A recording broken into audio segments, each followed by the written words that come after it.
Okay, I'd like to explain the Turnberry contract. I'm not going to go through the whole contract. I'm just going to explain some important sections of the contract.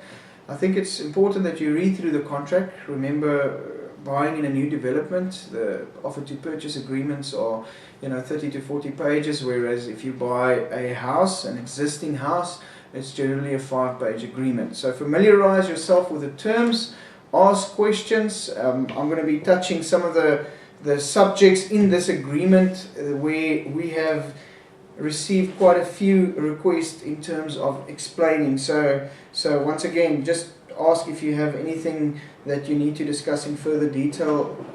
Just give us a shout. Righto, let's go through the contract. Now remember, with a new development, the developer will nominate the transfer and the bond attorney.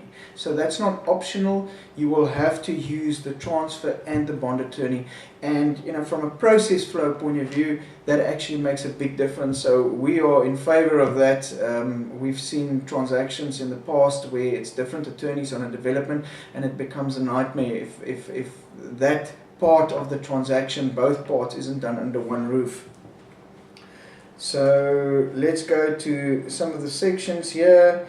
Remember, when you're buying in Turnberry, you're buying in a homeowners association, and what that means is that you don't have an option to say that I don't want to pay levies and I don't want to form part of this governing body. It is compulsory, and it's a good thing. It's there for the benefit of all the owners. It's there to govern the complex in terms of security, common property maintenance, and so that's a good thing. It's important. I would always suggest that you attend the meetings as well, and if you really want to get involved, become a trustee and keep your finger on the pulse in the development where you're buying.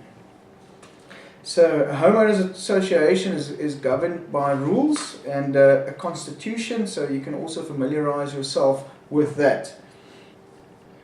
Specifications. I'm going to read this clause and then just explain it. I like this. It says, the schedule of specifications annexed hereto as Annexure B, which specifications may be amended by the seller to provide for the replacement of any material provided for in the specifications which might become reasonably unavailable with a material of substantially similar quality.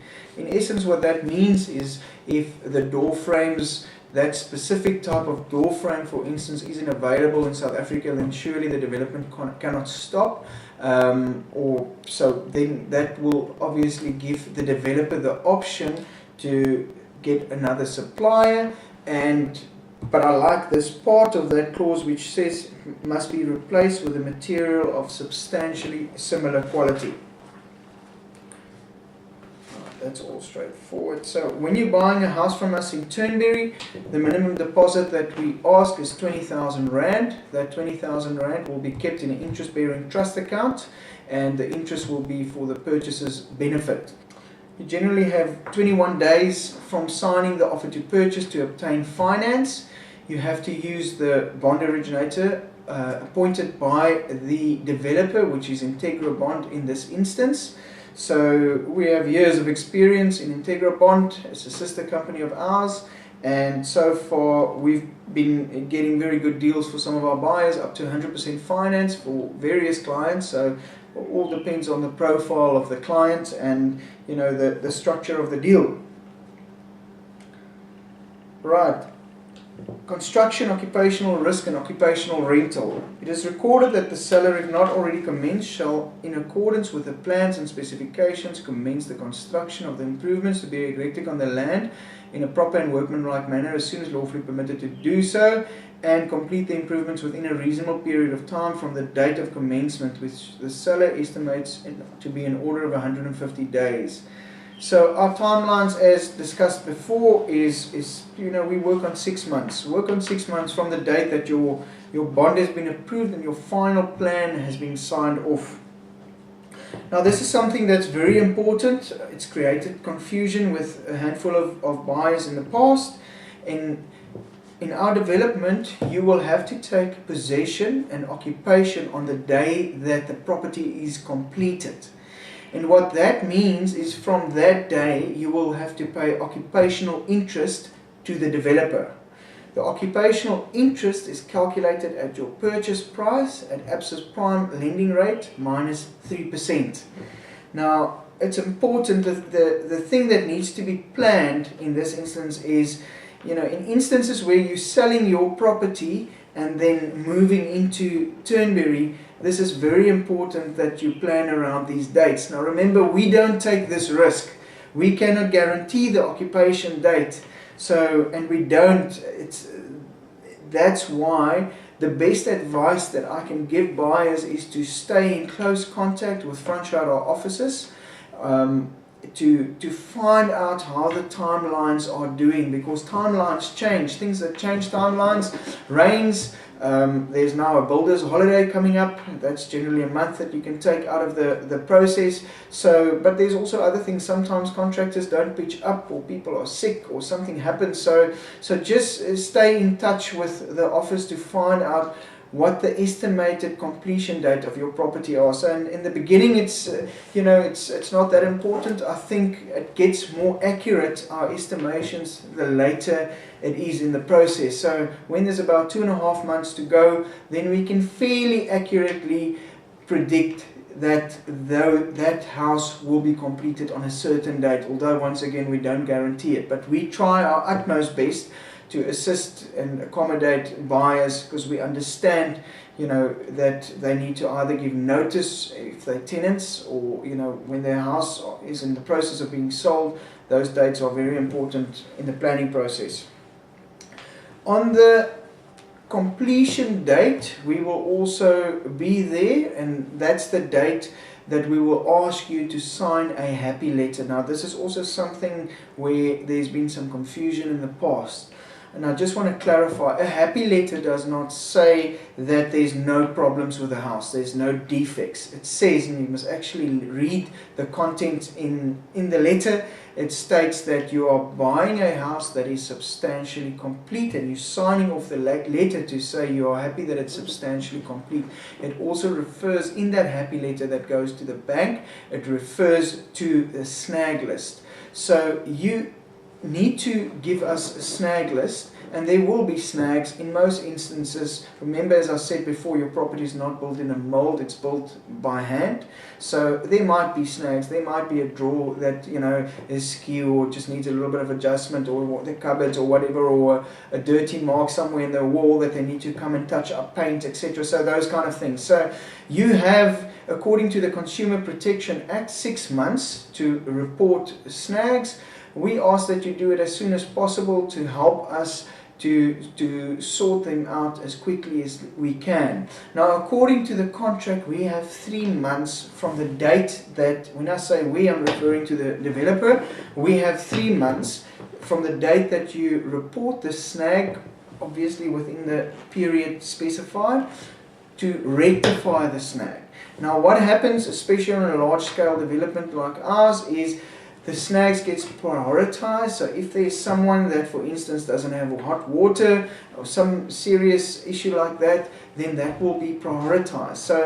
And then they will attend to the other snags in your request as soon as possible. So generally the building team there has a very good attitude when it comes to snags, and they are very helpful. And the nice thing is we're going to be there for many years, so they want to deliver a quality product, and we want people to be happy with the house that they bought.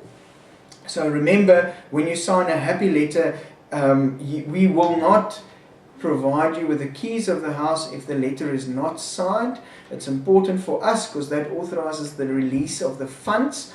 And once again, that doesn't say there's nothing wrong with your house. It just says the house is substantially complete.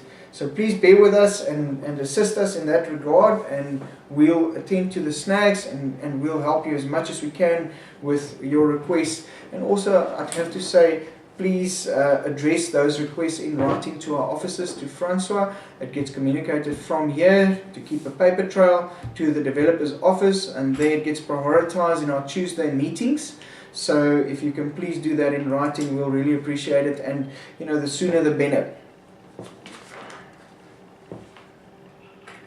Right, we've covered occupational rental before. So occupational rental, maybe just one thing I want to say in this. Before you think that this might be, in the seller's benefit, it's not. The occupational that you're paying at ABSA's prime lending rate, minus 3%, is actually significantly less than the market-related rent. So it's absolutely in no one's interest that the transfer of your property is delayed. So that's just important to note. Alright.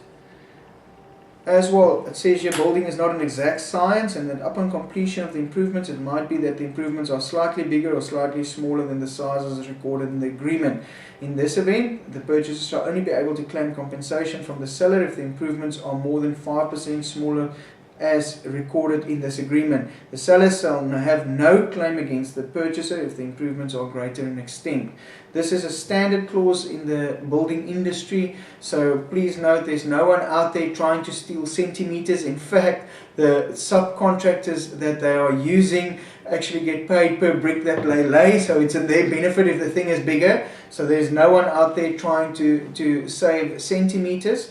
But it's important that this gets covered in the contract, which is what we did.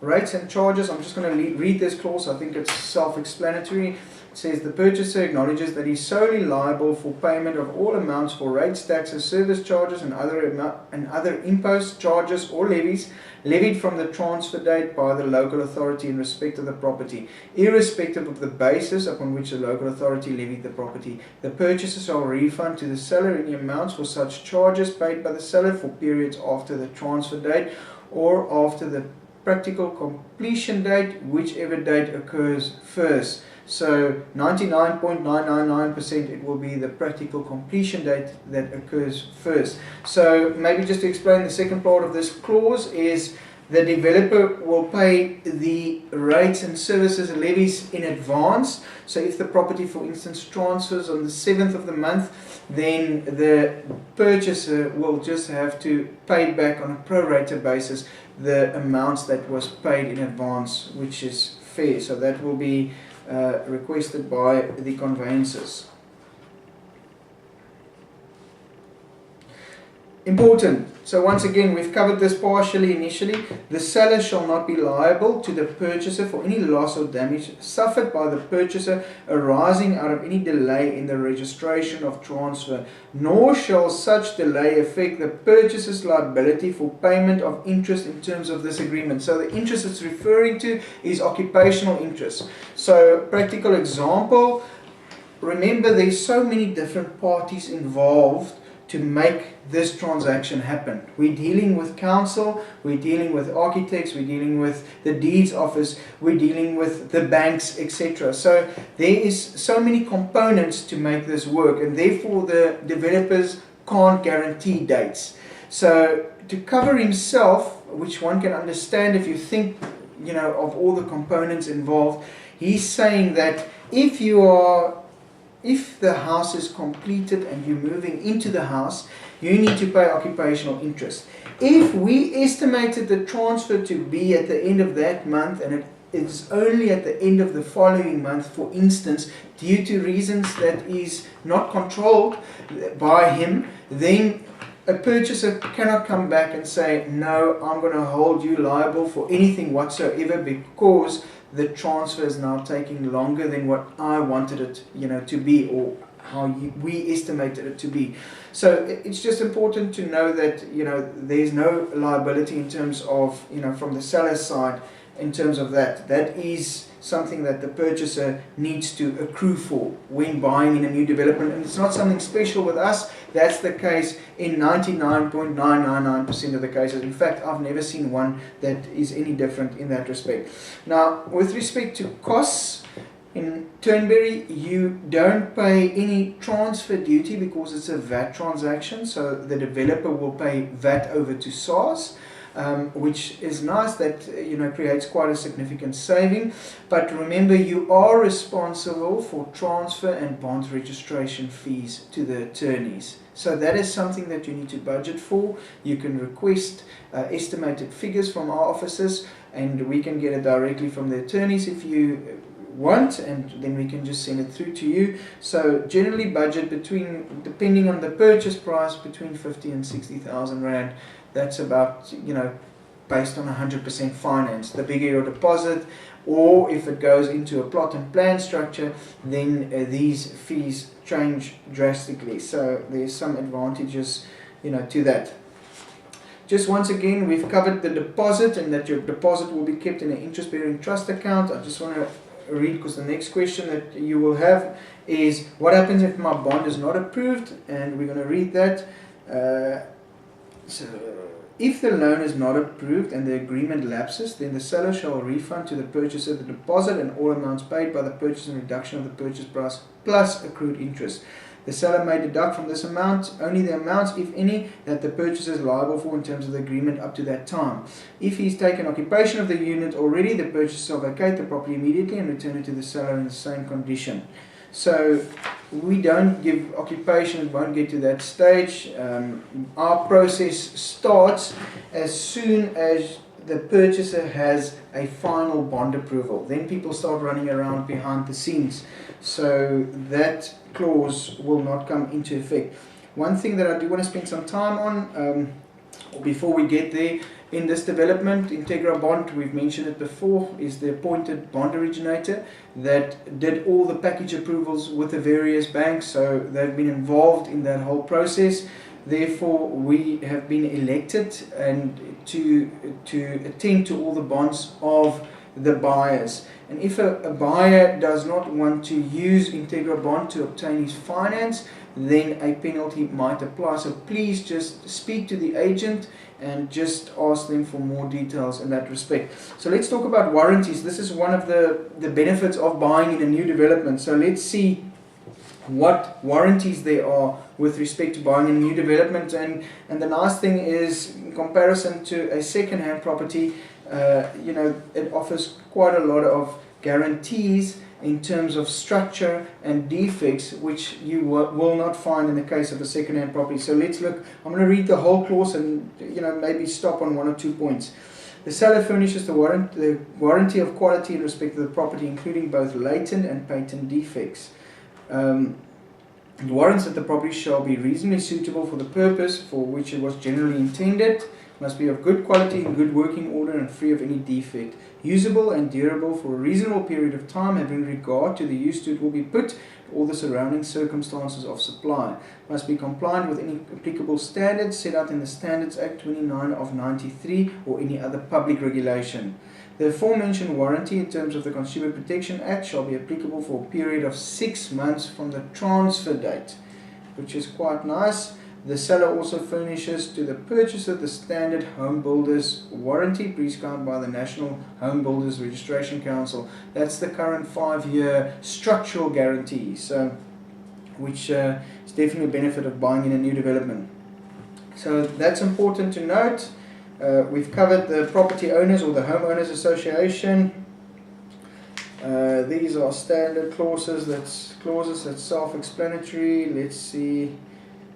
What else is important here?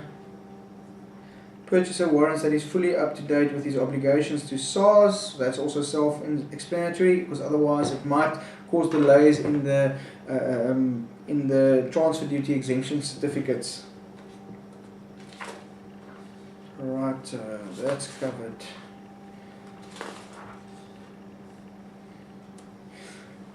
We don't allow in Turnberry to sell a property prior to transfer. But that said, the developer has the discretion, and he will also not unreasonably withhold it.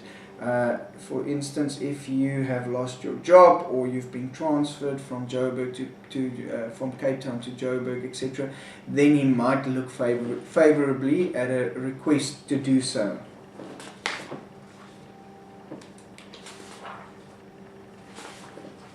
Okay, that then concludes our offer to purchase of Turnberry Village. I haven't covered all the clauses, but you are welcome to contact us if you have any questions and need more explanation or more detail or any of the topics there. Thank you.